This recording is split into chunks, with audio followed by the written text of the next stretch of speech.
मित्रों, एक बात का विशेष ख्याल रखें कि मास्क जरूर पहने। आप लोग थोड़ा सा मिल जाता है फ्री, सब फ्री हो जाते हैं। जब तक कि गवर्नमेंट के तरफ से गाइडलाइन जारी नहीं हो जाए कि कोरोना मुक्त देश हो गया है, हमेशा इस बात का ख्याल रखें। थोड़ा सा रिलैक्सेशन मिलता है, हम लोग आज़ाद हो जाते हैं। सारे भाइयों से निवेदन है कि घर पर रहें, यहाँ आएँ, कहीं भी जाए मास्क जरूर पहने, खास करके अपने पुराने भाइयों से भी, क्योंकि जब तक पूरा वैक्सीन नहीं चल जाता, इसका विशेष ख्याल सब लोग रखें। रूम से चले मास्क लगाएं, या पैकेट में रुमाल है, रुमाल अपना बांध लिए। इसका अगले कार्यक्रम से, शाम वाले कार्यक्रम में भाई लोग विशेष ध्यान रखें। जो हमारे भाई गेट पर खड़ा होते हैं उनसे भी विशेष निवेदन है कि वो एक बार रिक्वेस्ट जरूर करें कि भैया मास्क लगा लीजिए। अभी हम सबकी सुरक्षा अनिवार्य है। आप देख रहे हैं मुंबई थाने में फिर से लॉकडाउन लगा है। क्या आप भी वही चाहते हैं?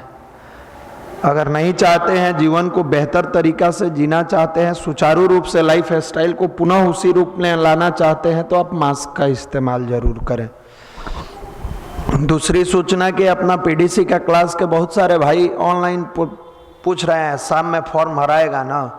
सुबह भी भराएगा भैया, शाम ही में क्यों भराएगा? अभी भी भराएगा, क्योंकि ये होली के पहले का अंतिम पीडीसी है। इसके बाद होली का माहौल बन जाएगा और होली के बाद कंटिन्यूअस आपके एग्जाम का सेशन शुरू होता है। एसएससी जीडी का भी वैकेंसी दे दिया, धीरे धीरे सब आएगा। अभी देखिए टीचर वाला भी स्टेट वाला दिया है, अपने बहुत सारे भाइयों का हुआ है। तो जो भाई पीडीसी करना चाहते हैं, लास्ट में सारी इंफॉर्मेशन दी जाएगी, आप जरूर कर ले इस बार, क्योंकि इसके बाद कब होगा, क्या होगा, होली आएगा, बहुत सारा चीज है। इस महीने का ये लास्ट पीडीसी है। आप सारे भाइयों से निवेदन करेंगे कि जो भाई नहीं किए हैं वो जरूर कर लें। ऐसे कितने भाई हैं जो पीडीसी नहीं किए हैं? इसमें बैठे हुए हैं बहुत सारे भाई हमारे नहीं किए हैं। सबसे पहले पीडीसी के बारे में ही आपको कुछ जानकारी दिया जाए। ज्ञान की तो बातें बहुत सारे भाई लोग बता ही दिए हैं, इसलिए ये पर्सनालिटी डेवलपमेंट का कोर्स हर युवा के लिए आवश्यक है। खास करके यहाँ जो पीडीसी अपना चलता है, ये प्रैक्टिकल पीडीसी चलता है। एक पीडीसी का अनुभव आप लोगों को होता है कि पर्सनालिटी का मतलब हो गया हमारा शर्ट अच्छा होना चाहिए, हमारा टी शर्ट अच्छा होना चाहिए, हमारा हेयर स्टाइल अच्छा होना चाहिए। आप आउटर लुक के बारे में जानना चाहते हैं कि बाहरी आवरण मेरा कितना खूबसूरत है, जबकि अपने यहाँ का जो पीडीसी होता है, ये बाहर वाला तो अपने आप हो जाएगा, उसको करने की बहुत जरूरत नहीं पड़ती है जब हमारा अंदर वाला अच्छा हो जाए। हमारा जब इंटरनल चीज मजबूत होता है ना, तो एक्सटर्नल को करने की बहुत आवश्यकता नहीं पड़ती है।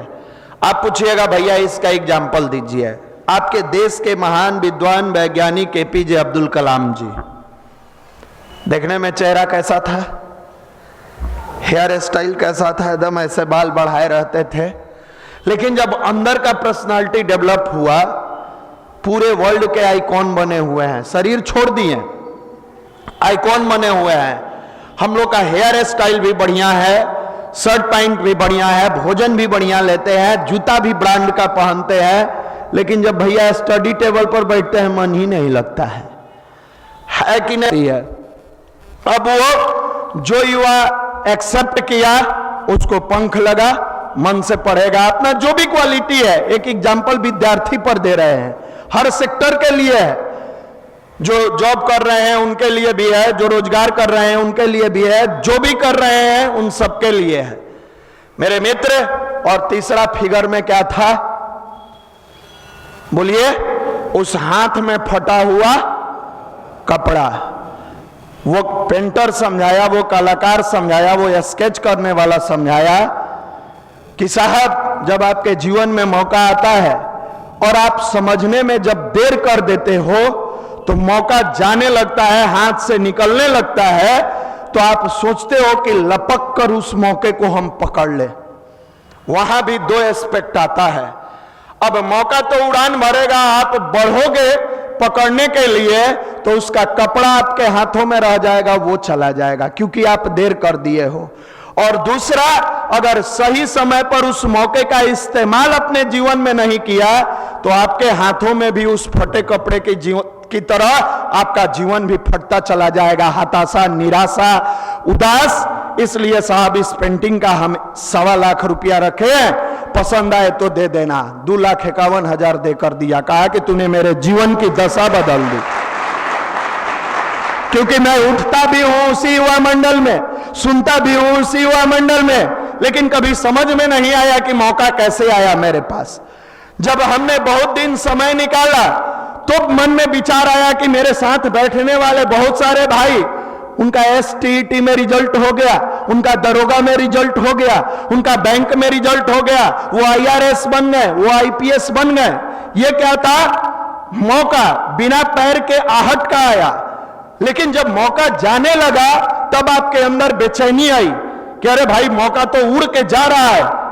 जगह भी वहीं था, बैठे भी वहीं थे, सुने भी वहीं थे, PDC के बारे में जाने भी वहीं, कर नहीं पाए, सोचते रह गए। अब वो बिना पैर का जो व्यक्ति आया वो मौके के रूप में आया, और जब भागने लगा तो उसके हाथ के जगह पंख थे, जा रहा था। अब आपने सोचा उसको पकड़े, आपका मौका चला गया। और पकड़ने के दरमियान जो फटा हुआ कपड़ा का चिथड़ा आपके हाथ में मिला, वहीं था। मौका जाने के बाद आपके पास वहीं बच जाता है, कुछ नहीं बचता है। मेरे मित्र, हर व्यक्ति का परिवर्तन यहीं से हुआ है। चाहे जितने भी हमारे गायत्री परिवार के पटना में काम करें, कहीं भी करें, बहुत सारे स्टेट में कर रहे हैं, उन्होंने मौका को समझा। और जो व्यक्ति उस मौके को समझता है, पंखों से उड़ान भरता है और उसके जीवन में बहुत सारी चीजें परिवर्तित होती चली जाती है। मेरे मित्र, फिर आपसे एक बहुत बड़ा निवेदन है कि उस चित्रकार के चित्र की तरह आपके जीवन में एक मौका आया है। हम सारे भाइयों से निवेदन करेंगे कि इस PDC के मौके को जरूर अपने जीवन में उतारे, क्योंकि अप्रैल से आपके एग्जाम का सेशन शुरू होगा। उसके पहले हम अपने आप को इतना मजबूत बना ले कि हमारी क्वालिटी भी अच्छी हो, हमारा व्यवहार भी अच्छा हो, विचार भी अच्छा हो, सेल्फ स्टडी भी अच्छी हो, और हम जिस उम्मीद से पटना आए हैं उस उम्मीद को भी पूरा करें।